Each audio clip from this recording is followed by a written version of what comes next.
Ada yang masih ingat nggak dengan Swasembada Pangan? Salah satu program di bidang pertanian yang dulu dicanangkan oleh pemerintah Indonesia pada zaman dahulu kala, pada zaman Bapak Presiden Soeharto ya teman-teman. Itu bertujuan untuk agar supaya kita mandiri secara pangan. Jadi kayak kita mandiri kayak nanam beras sendiri untuk dikonsumsi sendiri ya teman-teman ya. Nah itu dampaknya ke sini kayaknya kita tuh untuk beras nggak kekurangan. Beda dengan negara tetangga. Ini ada yang lagi krisis beras sampai sebegininya kagak ada beras di sana ya teman-teman ya. Nah kira-kira penyebabnya apa? Tetap di channel ini jangan lupa untuk like, comment, and subscribe, dan jangan lupa untuk diaktifin juga notifikasinya supaya nanti kalau misalnya gue upload video-video terbaru kalian akan dapat pemberitahuannya.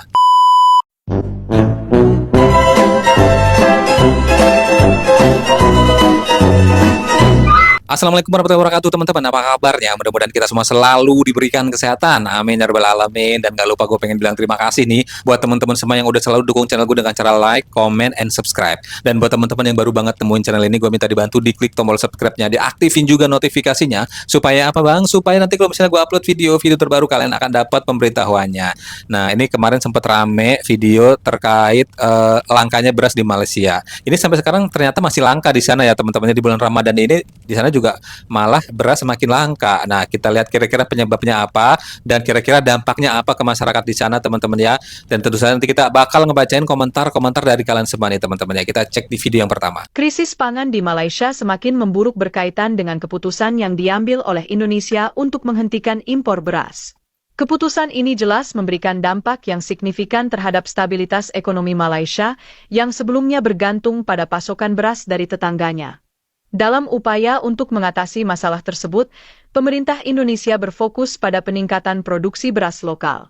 Prabowo Subianto, sebagai menteri terkait, menyatakan keyakinan bahwa Indonesia dapat mencapai kemandirian pangan, khususnya beras, pada tahun 2025.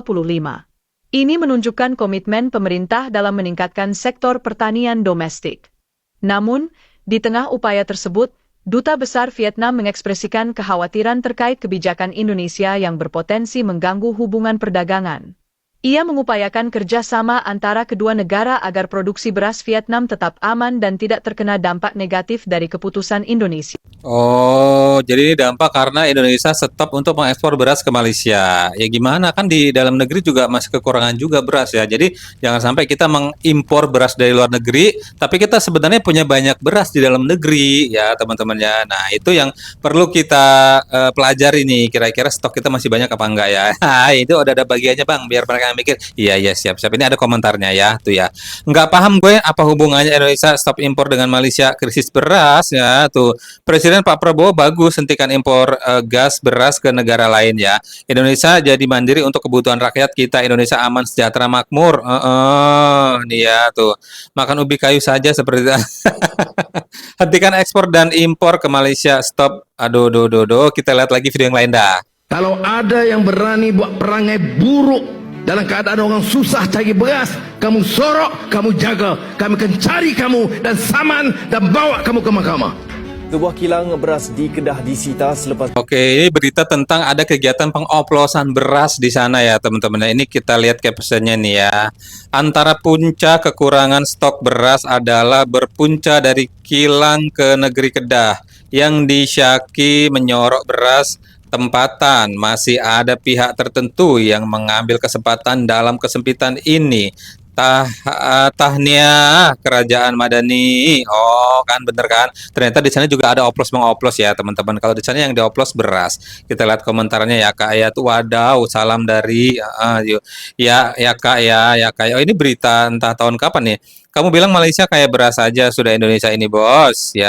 Indonesia, beras bukan hanya sekedar makanan pokok, tetapi juga simbol budaya dan identitas. Kalimantan Barat, khususnya Kabupaten Sambas, telah membuktikan diri sebagai lumbung padi yang subur. Dengan luasan panen yang mencapai puluhan ribu hektar, Sambas mampu memenuhi kebutuhan beras bagi sebagian besar wilayah Kalimantan Barat. Nah ya teman-teman ya, itulah tadi arti beras terhadap masyarakat Indonesia. Bukan sekedar hanya makanan pokok, tapi lebih ke kayak kebudayaan dan tradisi ini teman-teman ya. Nanam beras gitu ya teman-teman ya, kan ada ceritanya tuh ya. Kita lihat video yang lain aja. Ini komentarnya kagak ada ya bang ya. Inilah 5 provinsi yang menjadi lumbung beras Indonesia. Di urutan kelima adalah Provinsi Sumatera Selatan dengan total produksi beras mencapai 1,6 juta ton. Di urutan keempat adalah Provinsi Sulawesi Selatan dengan total produksi beras mencapai 2,8 juta ton. Di urutan ketiga adalah Provinsi Jawa Tengah dengan total produksi beras mencapai 5,2 juta ton. Di urutan kedua adalah Provinsi Jawa Barat dengan total produksi beras mencapai 5,3 juta ton. Dan di urutan pertama adalah Provinsi Jawa Timur dengan total produksi beras mencapai 5,6 juta ton. Waduh, ini di luar prediksi BMKG ya. Kayak gue pikir Lampung salah satu lumbung beras di Indonesia, tapi ternyata kagak. Semuanya ada di beberapa wilayah Jawa ya. Gue pikir daerah Jawa itu udah penuh dengan bangunan rumah-rumah, kagak ada sawah lagi, tapi ternyata masih banyak persawahan dan termasuk 5 besar daerah yang termasuk lumbung beras di Indonesia nih teman-teman ya. Waduh, kita lihat video yang lain aja dah. Gue pikir Lampung bang, ternyata enggak ya. Kita lihat nih. Krisis beras di Malaysia semakin menjadi-jadi. Harga beras melonjak, rakyat menjerit, dan di media sosial kemarahan semakin membara. Tapi yang menarik, bukannya introspeksi dan memberantas biang kerok di dalam negeri, beberapa pihak malah mencari kambing hitam ke luar negeri, menyalahkan kebijakan Presiden Prabowo yang menghentikan ekspor beras ke Malaysia. Pertanyaannya, benarkah ini murni akibat kebijakan Prabowo? Atau ini hanya narasi pengalihan, sementara permainan kartel dibiarkan merajalela? Mari kita bongkar satu persatu. Krisis beras di Malaysia bukan barang baru. Dari tahun ke tahun, masalah ini selalu muncul. Beras tempatan langka, harga naik, pemerintah sibuk cari alasan, rakyat tetap menderita. Coba kita pakai logika sederhana. Jika Malaysia selama ini benar-benar swasembada, kebijakan Prabowo menghentikan ekspor beras tidak akan berdampak besar. Kenapa? Karena negara yang swasembada tidak akan goyah hanya karena satu negara menghentikan pasokan. Faktanya, Malaysia tidak swasembada. Mereka hanya mampu memproduksi sekitar 60% kebutuhan berasnya. Sementara 40% sisanya berasal dari impor. Dan siapa yang selama ini banyak menyuplai beras ke Malaysia? Indonesia dan Thailand. Ketika Prabowo memutuskan untuk stop ekspor beras ke Malaysia, alasannya jelas, Indonesia ingin menjaga ketahanan pangan sendiri. Bukannya tidak peduli pada negara tetangga, tapi lebih peduli pada rakyatnya sendiri. Apalagi selama ini Indonesia sering diejek sebagai negara kuli, ekspor murah ke Malaysia, dan sebagainya. Nah, ketika Indonesia mulai bangkit dan berpikir untuk menyejahterakan rakyatnya dulu, kenapa tiba-tiba Malaysia panik? Mari kita buka kartu soal mafia beras di Malaysia. Di negeri jiran ada kartel yang mengendalikan distribusi beras tempatan. Modusnya sederhana, beras tempatan dicampur dengan beras impor, lalu dijual dengan harga lebih tinggi, seolah-olah itu adalah beras impor sepenuhnya. Beras tempatan dikemas ulang jadi beras impor, lalu dijual lebih mahal. Pasokan beras tempatan disembunyikan, agar harga naik dan keuntungan lebih besar. Dari mana kita tahu ini? Dari pengusaha-pengusaha sendiri yang membocorkan praktik ini. Bahkan ada yang terang-terangan menyebut bahwa ini adalah bisnis besar yang melibatkan jaringan luas, termasuk pihak-pihak yang seharusnya bertindak melindungi rakyat. Jadi jangan heran kalau beras tempatan selalu hilang di pasaran, kecuali saat ada program jualan murah.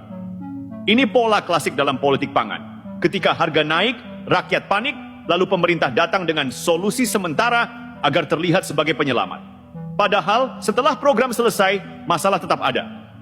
Dan pertanyaannya, kenapa kartel ini dibiarkan hidup? Lihat pernyataan-pernyataan pejabat Malaysia. Waduh, kagak ngerti bang. Ini kan persoalannya masalah beras langka di Malaysia. Kenapa jadi kayak gitu bang ya? Ada beberapa oknum yang sengaja membuat kondisi seperti itu di sana. Gua kagak ikut-ikut. Tapi yang jelas ya benar juga nih bang. Ada benar ya kalau misalnya itu mutlak karena kebijakan Pak Prabowo untuk stop ekspor ke Malaysia, ya nggak juga. Karena kan itu cuman 40% sumbangsinya, masih bisa 60% ya teman-teman ya. Artinya itu bukan sepenuhnya karena Pak Prabowo menghentikan ekspor beras ke Malaysia. Nah, jadi dan Pak Prabowo melakukan kebijakan seperti itu ya wajar-wajar aja karena memang beliau memikirkan untuk kebutuhan di dalam negeri sendiri karena memang di dalam negeri juga langka juga beras lagi musim hujan kayak gini. Banjir di mana-mana sawahnya, Bang. Jadi kagak usah diekspor dulu lah ya, buat dalam negeri aja dulu lah ya kali ya. Oke, Pak, siap. Kita baca komentarnya ada 426 komentarnya. Ya Allah.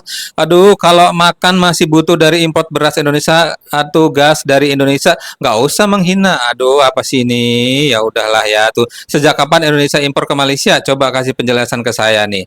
Bang, negara bedanya ekspor dan impor bedakan ya Bang ya. Bukan impor ke Malaysia tapi ekspor ke Malaysia Bang ya. Ya kagak impor tapi ekspor. Bener ya Bang. Masalah bahasa jadi salah pemahaman, salah pengertian. Iya, bener harus dilurusin ya Kak ya tuh. Syukurin ya Allah, mana duit murah mana ya Allah Indonesia mengekspor beras sejak kapan katanya nih. Nih. Jalur tikus banyak Bang, keluar negeri bisa jadi beras Indo banyak keluar dari jalan tikus selama ini. Kita lihat jawabannya ada 11 komentarnya ya. Tuh. Malaysia hanya pakai beras Thai sama Vietnam, nggak pernah pakai beras Indonesia sebelum ini hoax ya. Soal gas begitu juga, padahal Malaysia nomor 5 terbesar pengeluar gas tuh. Abang polos seperti lu tahu nggak ya beras Vietnam itu surplus selundupan dari mana ya? Ya Allah, ekspor tak resmi. Nih. Emang iya Indo ekspor beras ya. Terus kenapa masih impor beras dari maksudnya apa? Gini bro, saya ekspor kualitas A dan beli impor kualitas B. Jadi secara keuangan saya surplus. Dijelasin tuh ya. Sama yang suka ini nih, jual beli beras nih ya tuh. Hahaha, maling terak maling ya. Kalau udah, aduh, kill jangan salin. Aduh, ini bahaya komentarnya ya tuh. Mayoritas negara pengekspor beras di ASEAN tuh kalau nggak Vietnam ya Thailand. Ini yang bikin VT dapat info dari mana Min? Ekspor beras ke Malaysia. Kita lihat balasannya nih ya tuh.